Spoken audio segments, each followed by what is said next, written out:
SpaceX Crew Dragon merupakan pesawat luar angkasa pertama dari perusahaan swasta yang membawa manusia ke luar angkasa. Dalam video ini, kita akan melihat ke dalam dan melihat cara kerjanya. Kemudian kita akan melihat landasan peluncuran, perjalanan ke luar angkasa, dan bagaimana pesawat tersebut berlabuh ke Stasiun Luar Angkasa Internasional. Dragon, SpaceX, Anda siap diluncurkan? Kita akan belajar tentang sebuah karya teknik luar biasa yang telah mengatasi tantangan signifikan. Untuk mengatasi tantangan ini, para insinyur memerlukan keterampilan pemecahan masalah yang membutuhkan waktu untuk dikembangkan. Inilah sebabnya saya senang video ini disponsori oleh Brilliant.org. Dengan Brilliant, Anda dapat belajar matematika dan sains secara interaktif. Anda dapat secara aktif mencoba berbagai hal dan memahami mengapa segala sesuatunya berjalan sebagaimana mestinya. Mungkin Anda seorang profesional dan ingin meningkatkan keterampilan Anda, atau mungkin Anda masih duduk di bangku sekolah dasar dan menginginkan cara yang lebih baik untuk memahami matematika. Brilliant memiliki ribuan pelajaran untuk dipilih dalam berbagai bidang berbeda dan Anda dapat mempelajarinya kapan saja, di mana saja. Saya sangat menikmati beberapa pelajaran matematika karena Anda bisa melihat sesuatu dengan cara yang tidak akan terjadi di buku teks. Anda dapat mencoba semua yang ditawarkan Brilliant secara gratis selama 30 hari dengan mengunjungi Brilliant orang Jared Owen. 200 orang pertama akan mendapatkan diskon 20% dari keanggotaan premium tahunan Brilliant. Crew Dragon adalah pesawat luar angkasa yang dinilai manusia. Artinya, ia mampu membawa manusia ke luar angkasa. Itu dibuat oleh perusahaan swasta Amerika bernama SpaceX. Perusahaan ini berkantor pusat di Hawthorne, California. Hingga saat ini, eksplorasi luar angkasa dilakukan oleh lembaga pemerintah yang memiliki dana miliaran dolar untuk dibelanjakan. SpaceX benar-benar merupakan perusahaan swasta pertama yang berhasil menembus penghalang ini. Mereka mengembangkan roket dan pesawat luar angkasa sendiri, tapi tentu saja NASA kini berada di bawah pelanggan terbesar SpaceX. Baiklah, untuk beberapa latar belakang, ini adalah Stasiun Luar Angkasa Internasional atau disingkat ISS. Pesawat ini telah digunakan sejak awal tahun 2000-an dan harus terus dikelola oleh para astronot yang pergi ke dan dari stasiun tersebut agar dapat menumpang ke ISS.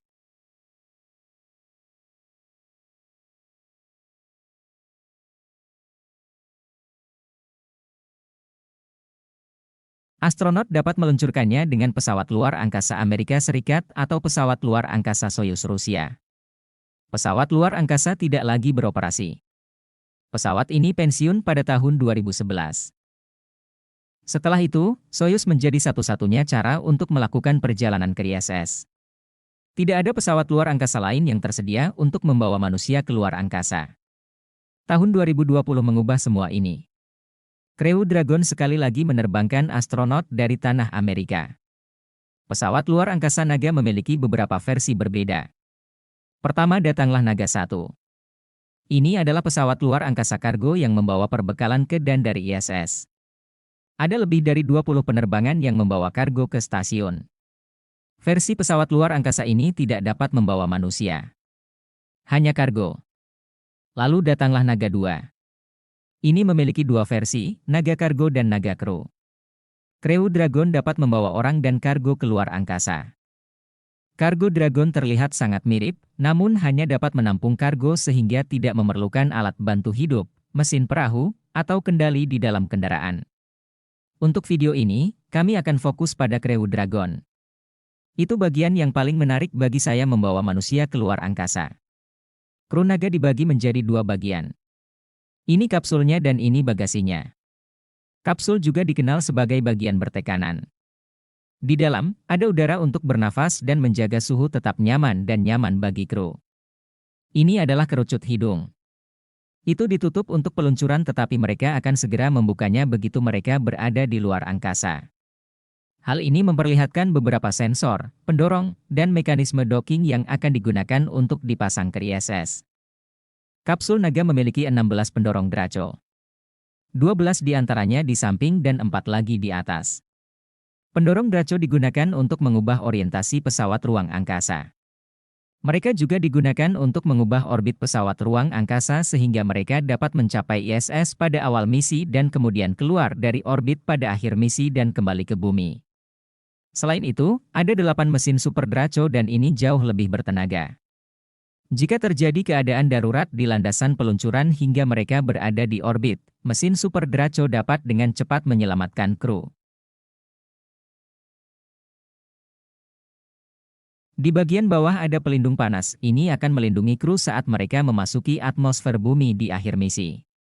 Pada satu titik, SpaceX mempunyai rencana untuk memiliki kaki pendaratan dan memperluasnya melalui pelindung panas.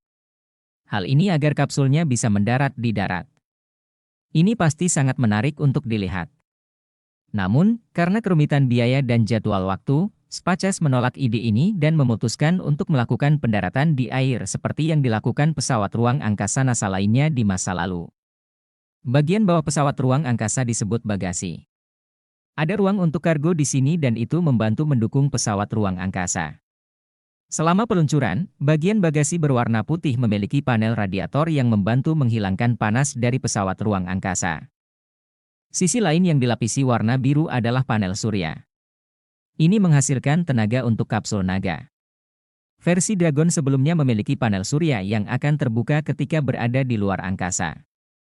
Hal ini bisa menjadi masalah jika panel gagal dibuka, jadi alangkah baiknya jika panel surya berada tepat di samping, cukup arahkan ke arah matahari dan Anda akan mendapatkan daya. Bagasi tetap terpasang selama seluruh misi. Itu hanya terpisah pada bagian paling akhir. Sekitar 1 jam sebelum percikan, bagasi tidak memiliki pelindung panas. Ia akan jatuh kembali ke bumi dan terbakar saat memasuki atmosfer bumi. Untuk memasuki kapsul, astronot menggunakan pintu samping. Kapsul naga dirancang untuk memuat hingga 7 orang di dalamnya. Namun, NASA memilih untuk hanya menggunakan 4 kursi tersebut. Hal ini memberikan lebih banyak ruang untuk membawa kargo di bawah kursi. Crew Dragon telah digambarkan sebagai pesawat ruang angkasa modern. Kursinya disesuaikan dengan tubuh masing-masing astronot dan terdapat banyak ruang. Bandingkan ini dengan pesawat luar angkasa Soyuz yang akan kita lihat sendiri. Tidak banyak ruang di sana. Jika aku punya pilihan, aku akan memilih Crew Dragon. Setelah para astronot terikat sepenuhnya, kursi-kursi ini akan diputar. Crew Dragon dapat dikontrol melalui 3 tampilan layar sentuh. Hingga saat ini, sebagian besar pesawat ruang angkasa memiliki banyak sekali tombol fisik. Banyak knop, sakelar, dan dial. SpaceX telah memutuskan untuk menggunakan panel futuristik yang ramping.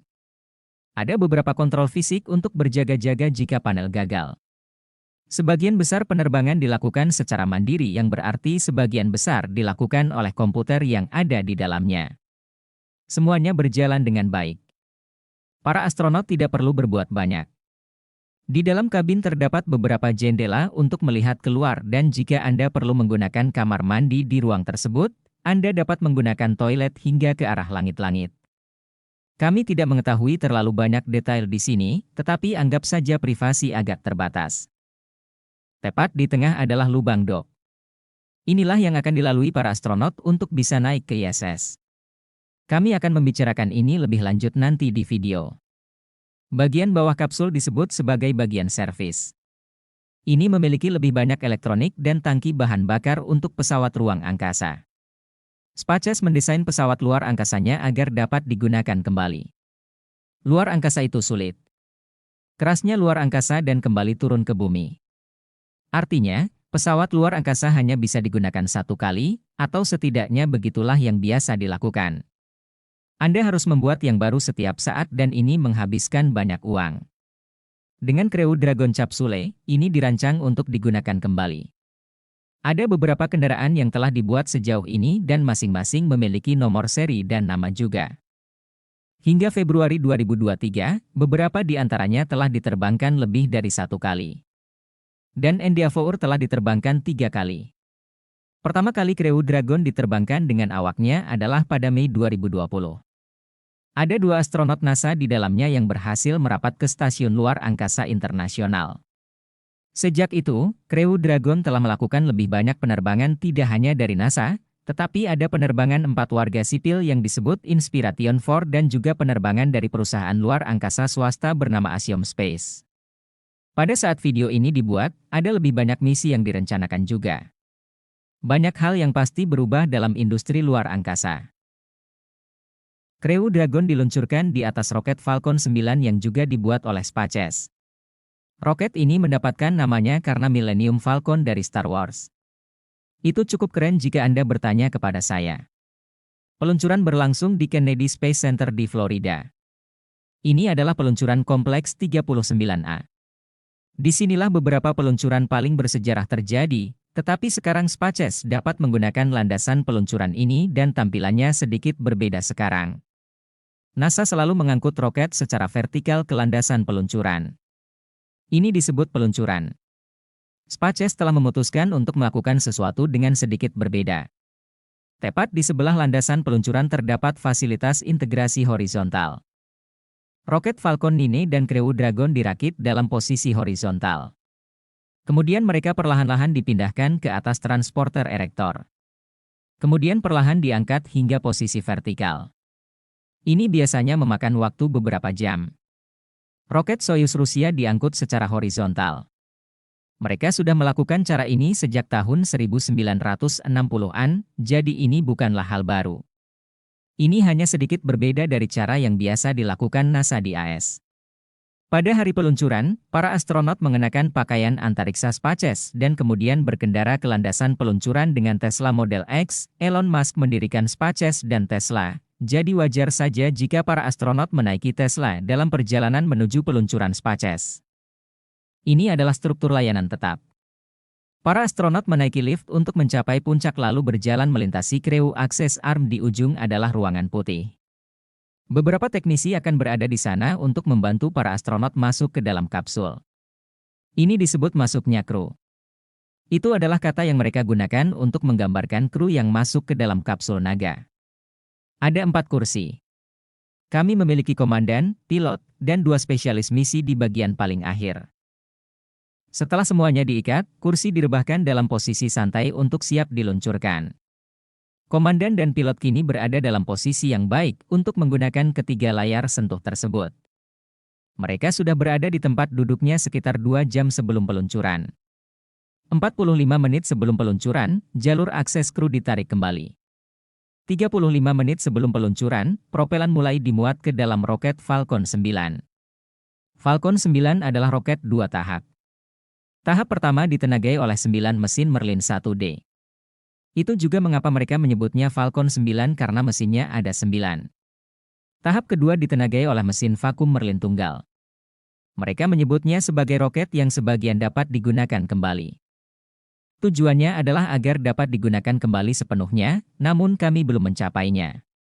Tahap kedua tidak dapat digunakan kembali atau dengan kata lain dapat dibuang.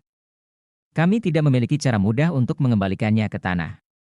Namun, tahap pertama dapat digunakan kembali dan sebentar lagi saya akan menunjukkan cara kerjanya. Jadi seluruh tumpukan roket kita di sini, satu-satunya bagian yang dapat digunakan kembali adalah kapsul dan tahap pertama. Terkadang Anda dapat mengetahui apakah tahap pertama sedang digunakan kembali karena tidak terlihat baru. Bagian paling menarik dari setiap peluncuran adalah peluncurannya. Musik yang menginspirasi, sesuatu yang akan Anda dengar dari pengontrol adalah kata nominal.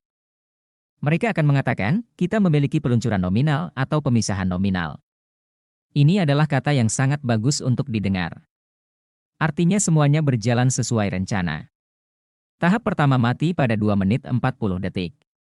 Ini disebut mecho atau pemutusan mesin utama. Kemudian tahap pertama dipisahkan. Kemudian tahap kedua menyala. Inilah yang membawa kita ke orbit mengelilingi bumi. Saat tahap kedua ini ditembakkan, tahap pertama akan kembali ke tanah. Tahap pertama menggunakan pendorong gas dingin untuk melakukan reorientasi. Ini disebut manuver flip. Sirip kisi juga keluar untuk membantu menstabilkannya. Tahap pertama akan turun di atas lautan sehingga kapal drone akan menunggu di tempat yang pembakaran entry membantu memperlambatnya melalui atmosfer. Ini hanya menggunakan 3 mesin Merlin. Dan sesaat sebelum pendaratan, satu mesin lagi menyala untuk pembakaran pendaratan dan kemudian kaki pendaratan dikerahkan agar pendaratan terakhir kapal drone dapat kembali ke Florida sehingga tahap pertama ini dapat digunakan kembali pada misi masa depan. Tahap kedua adalah membawa pesawat ruang angkasa Dragon ke orbit mengelilingi bumi. Ini disebut penyisipan orbit. Tahap kedua berakhir pada 8 menit 50 detik. Ini disebut seco atau pemutusan mesin kedua. Sesaat setelah tahap kedua terpisah seperti yang kita bicarakan tadi, tahap kedua tidak digunakan kembali. Ia kembali ke bumi dan terbakar di atmosfer. Perlu diingat, banyak peristiwa ini terjadi secara bersamaan. Pesawat luar angkasa Dragon, ia berdiri sendiri. Sekarang kerucut hidung terbuka untuk memperlihatkan sensor dan pendorong Palkadok. Para kru juga akan menjadi tidak berbobot untuk pertama kalinya. Setelah berada di orbit, saatnya mengejar ISS. Sebagian besar misi membutuhkan waktu sekitar 24 jam untuk mewujudkannya. Pendorong Draco digunakan beberapa kali untuk menaikkan orbit dan menutup jarak ke stasiun. Untuk memasang pesawat ruang angkasa ke stasiun, mereka melakukannya dengan salah satu dari dua cara. Yang satu disebut berlabuh dan yang lainnya disebut berlabuh. Pertama, mari kita bicara tentang melahirkan. Inilah yang akan dilakukan oleh pesawat luar angkasa Dragon atau Dragon 1 yang asli. Mereka akan terbang tepat di sebelahnya dan lengan robot stasiun akan menjangkau dan meraih pesawat ruang angkasa tersebut serta membantu membawanya masuk. Ini disebut berlabuh. Kami hanya perlu sedikit bantuan untuk bergabung ke stasiun. Docking serupa tetapi kali ini pesawat luar angkasa dapat melakukan semuanya sendiri tanpa bantuan lengan robot. Inilah yang dilakukan kru naga. Ini disebut dock. Mari luangkan waktu sejenak untuk melihat ISS lagi. Pesawat ruang angkasa Dragon akan berlabuh menuju bagian depan stasiun. Ini disebut simpul 2 atau modul harmoni. Terlampir padanya adalah adaptor kawin bertekanan atau disingkat PMA.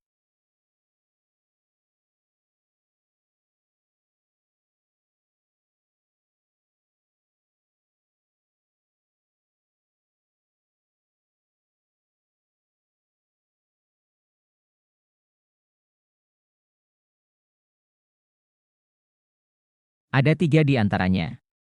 PMA 1 berada di tengah stasiun, kemudian di depan adalah PMA 2 dan PMA 3. Pesawat luar angkasa sebenarnya terakhir kali berlabuh di sini ke PMA 2. Ini terjadi pada tahun 2011. Sejak itu, mereka telah menambahkan adaptor docking internasional atau disingkat IDA. Ini menggunakan mekanisme docking terbaru yang juga digunakan oleh Crew Dragon. Jadi Crew Dragon mampu berlabuh di 2 lokasi berbeda. Sebagian besar misi sejauh ini berlabuh di bagian paling depan stasiun. Sebagai persiapan untuk kru docking, Dragon akan memperluas soft capturing. Pesawat luar angkasa Crew Dragon akan melewati serangkaian titik jalan dan ini adalah titik-titik di luar angkasa di mana mereka akan berhenti dan menyelesaikan pemeriksaan untuk memastikan bahwa pesawat ruang angkasa tersebut dalam kondisi baik untuk melanjutkan docking. Pertama kita punya waypoint 0. Letaknya 400 meter tepat di bawah ISS. Berikutnya adalah waypoint 1. Jaraknya 220 meter tepat di depan stasiun. Mereka akan berbaris di sepanjang akses docking dengan selalu mengarahkan kapsul ke arah port docking. Kemudian perlahan-lahan mereka akan melanjutkan perjalanan ke waypoint 2. Letaknya 20 meter di depan pelabuhan docking. Saat bergerak perlahan, Anda dapat melihat pendorong Draco menembak agar tetap sejajar dengan stasiun. Setelah dikonfirmasi, pesawat ruang angkasa tersebut melanjutkan untuk berlabuh tetapi hanya bergerak dengan kecepatan beberapa sentimeter per detik. Begitu berada dalam jarak 5 meter dari pelabuhan berlabuh, mereka mempunyai apa yang disebut titik potong atau lepas tangan kru. Jika ada pembatalan yang diperlukan pada saat ini, hal itu akan dilakukan sepenuhnya oleh komputer yang terpasang. Selanjutnya, cincin penangkap lunak pada Crew Dragon melakukan kontak dengan stasiun. Ini disebut penangkapan lunak. Kami sudah terhubung dengan stasiun, tapi belum lengkap. Cincin itu perlahan-lahan memendek untuk menarik pesawat ruang angkasa masuk. Bagian ini disebut penangkapan keras. 12 kait akan terkunci untuk menghubungkannya dengan kuat ke stasiun. Diperlukan waktu sekitar 2 jam sebelum docking selesai. Pertama, kita mengisi ruang depan dengan udara. Itu adalah area antara pesawat ruang angkasa dan stasiun tepat di dalam adaptor docking internasional. Setelah suhu dan tekanan sudah normal maka Palka Apas dapat dibuka dan terakhir Palka Dragon. Sekarang saatnya menyapa para astronot yang sudah berada di stasiun ini. Nama saya Azira. Saya membuat animasi 3D untuk menunjukkan dan menjelaskan cara kerja. Tekan like dan subscribe untuk terus mendapatkan update terbaru dari Azira Channel. Terima kasih telah menonton, dan sampai jumpa lagi.